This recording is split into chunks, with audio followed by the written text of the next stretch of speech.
Carrom खेलती है? वो अमीर बाप की बेटी है। अमीर बच्चों का बचपन ज्यादा लंबा चलता है और गरीब बच्चों का बचपन बहुत जल्दी खत्म हो जाता है, क्योंकि उन्हें जिम्मेदारियाँ संभालनी पड़ती है। माँ, मैं तो बस एक कैरम बोर्ड मांग रहा हूँ। कह दिया ना, नहीं मिल सकता। चीकू निराश होकर प्रिया के घर गया। प्रिया, क्या मैं तुम्हारे साथ कैरम खेल सकता हूँ? तेरी इतनी औकात नहीं कि तू मेरे साथ कैरम खेले। भाग यहाँ से। चीकू गांव के बाहर जंगल की तरफ चला गया और एक पेड़ के नीचे बैठकर रोने लगा। मुझे कोई कैरम क्यों नहीं देता? माँ नहीं देती, प्रिया भी नहीं देती। मैं अपना टाइम कैसे पास करूँ? उस पेड़ पर एक चुड़ैल रहती थी जो इंसानों को खाती थी। चुड़ैल चीकू की पूरी स्थिति समझ गई। उसने सुंदर औरत का रूप धारण किया और चीकू के सामने एक कैरम बोर्ड लेकर आई। सुनो, तुम रो क्यों रही हो? मुझे बस एक कैरम बोर्ड चाहिए, इसलिए मैं रो रहा हूँ। ये लो, मेरे पास तुम्हारे लिए कैरम बोर्ड है। मैं यहीं पड़ोस में रहती हूँ। तुम मेरे घर चलकर मेरे साथ कैरम बोर्ड खेलोगे?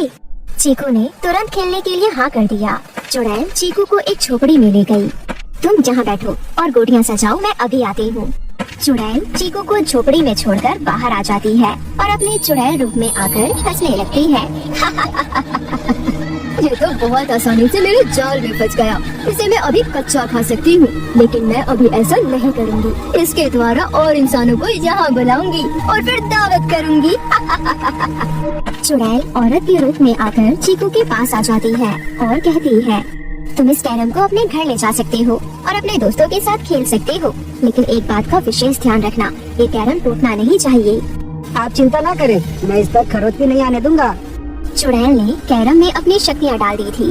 अब जो भी इस कैरम में हारेगा वो मेरा गुलाम बन जाएगा और खुद जंगल की तरफ चला आएगा और फिर मैं उसे नोच नोच कर खाऊंगी।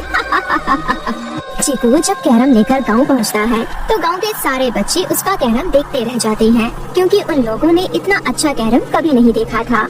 क्या मैं तुम्हारे साथ कैरम खेल सकती हूँ? मैंने तुमसे जो कहा उसके लिए मैं माफी चाहती हूँ। अच्छा ठीक है, खेल सकती हो। कैरम में प्रिया हार गई। हारने के बाद उसका व्यवहार अचानक से बदल गया। ना वो कुछ सुन रही थी और ना कुछ बोल रही थी। प्रिया, पिताजी तुम्हारे लिए मिठाई लेकर आए हैं, खाओगी क्या? प्रिया बिना कुछ जवाब दिए सीधे कमरे में चली जाती है। अरे, इसे क्या हो गया? प्रिया बिस्तर पर जाकर लेट गई। उसे एक सपना आया। आजा मेरे बच्चे, मेरे पास आजा, मेरे पास जंगल में, मैं तेरा इंतजार कर रही हूँ। प्रिया अचानक एक बजे बिस्तर से उठ गई और जंगल की ओर जाने लगी। प्रिया का पैर टेबल से टकरा गया, जिसकी आवाज से प्रिया की माँ उठ गई। अरे, इतनी रात में प्रिया कहाँ जा रही है? प्रिया, प्रिया, क्या तुझे सुनाई नहीं दे रहा?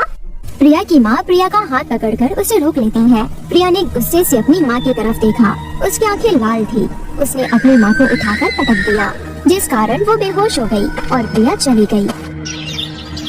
सुबह प्रिया की माँ को होश आया तो वो पूरे घर में प्रिया को ढूंढने लगी। ढूंढते ढूंढते वो चीकू के घर पहुँची। चीकू, क्या तुमने प्रिया को देखा? वो रात में जंगल की तरफ चली गई थी। मेरी एक ही बेटी है, उसे ढूंढने में मेरी मदद करो। रोइए मत आंटी, मैं आपकी मदद करूँगा। चलिए जंगल में चलकर उसे ढूंढते हैं। चीकू प्रिया की माँ के साथ जंगल में जाता है और लोगों को झोपड़ी से प्रिया के रोने की आवाज सुनाई दी।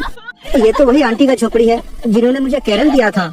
चीकू ने उस झोपड़ी में छुपकर देखा तो चुड़ैल ने प्रिया को रस्सियों से बांध रखा था। प्रिया के माथे पर काला लंबा टीका था और गले में हड्डियों की माला।